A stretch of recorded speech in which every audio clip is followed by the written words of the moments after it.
If you're over 60, your waistline may feel harder to manage than before. You're not alone. Maybe you've tried walking more. Maybe you've tried eating less. Maybe you've even tried doing crunches, but nothing seems to change. Here's the good news. You don't need endless sit-ups. You don't need punishing workouts.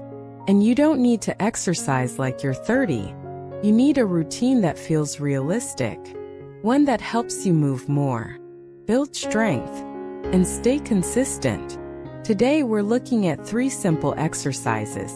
They can support an active lifestyle and overall weight management.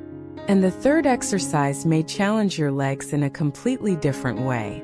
Welcome to VitaSignal 60. Before we begin, remember one important thing. You cannot choose exactly where your body loses fat. No single exercise can guarantee belly fat loss. But regular movement and healthy habits can support overall fat loss over time. So let's start with exercise number 1. Exercise number 1, brisk walking. The first exercise is simple. It's brisk walking. And don't underestimate it. Walking can be an easy way to become more physically active. Start at a comfortable pace. Then gradually walk a little faster. Your breathing should increase slightly, but you should still be able to speak. You don't need to sprint, and you don't need to feel exhausted. If you're starting out, try 10 minutes. You could walk after breakfast, after lunch, or in the evening. Start with what feels realistic, because the best routine is one you can repeat. But everyday life requires more than moving forward. You also reach and move across your body. And that's where the next exercise comes in. Exercise number 2, standing wood chop. Stand with your feet comfortably apart. Keep your knees relaxed. Bring your hands together near one side of your body. Then slowly move your hands diagonally across your body. Imagine making a gentle chopping motion. Then return to the starting position. Keep the movement smooth. You don't need to twist aggressively. Move only within a comfortable range. Try a few repetitions on each side. This movement adds variety to your routine. It also encourages controlled movement through your upper body and hips. But we're not finished yet, because the final exercise focuses on something especially important after 60. Strong and capable legs. Let's move to the final exercise. Now let's look at exercise number 3. And remember, you don't need to perform it perfectly. You simply need to move safely.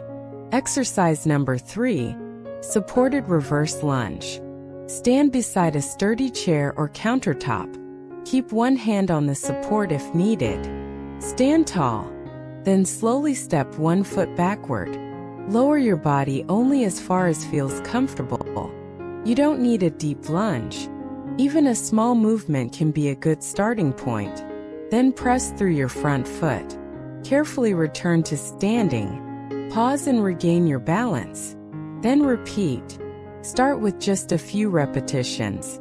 Then switch sides. This exercise can challenge your legs and hips. It can also require coordination and balance. But safety always comes first. Use more support if you feel unstable. Stop if you experience pain. And choose another movement if this one doesn't feel appropriate. The goal is not perfection. The goal is progress. How to put these exercises together. Now you may be wondering what to do next. Keep it simple. Start with a brisk walk that matches your current ability. On a couple of days each week, add a few standing wood chops. Then try a few supported reverse lunges if they feel safe and comfortable. You don't need a long workout. And you don't need to change everything overnight. Your first goal is simple. Create a routine you can repeat. There is no magic exercise that instantly melts belly fat. Meaningful progress usually comes from healthy habits working together. Regular movement, appropriate strength training, nutritious eating, good sleep, and consistency. This isn't only about how your stomach looks. It's about staying active, maintaining strength, moving with confidence, and continuing to enjoy your life. So start with one small action. Maybe it's a 10-minute walk. Maybe it's a few standing wood chops. Or maybe it's a few supported reverse lunges. It doesn't have to be dramatic, just has to be realistic. Because small actions can become habits, and healthy habits can support meaningful progress over time. If you found this video helpful, please like and subscribe to VitaSignal 60. And tell us in the comments, which exercise would you try first? Brisk walking, standing wood chops, or supported reverse lunges? Thank you for watching. And remember, you don't need to change everything today. Just take one healthy step forward.